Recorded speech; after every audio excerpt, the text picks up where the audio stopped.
Hi friends, welcome back to Aberam Vlogs 786. Please subscribe చేసుకోండి మా ఛానల్ని. ముందుగా అందరికీ వినాయక చవితి శుభాకాంక్షలు. ఇవాళ నేను తొమ్మికూర పప్పు చూపిస్తున్నాను, ఎందుకంటే ఈ పప్పు వినాయక చవితికి చేసుకుంటాం కదా. సో స్పెషల్ ఏంటంటే వినాయక చవితికి కుడుముల పాయసం, పప్పు. ఈ కొమ్మలను, ఈ ఆకాకు తీసుకోవాలి మనం. అలా తీసుకున్న తుమ్మికూర ఆకుని మంచిగా ఒక 4-5 టైమ్స్ కడగాలి, ఎందుకంటే దానికి ఉన్న మట్టి అంతా వెళ్ళిపోవాలి.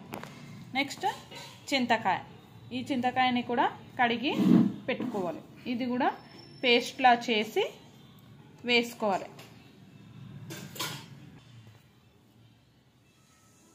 తగినన్ని పచ్చికాయలు కూడా వేసుకోవాలి. ఇవి కూడా వాష్ చేసి పేస్ట్ చేసుకొని పక్కన ఉంచాలి.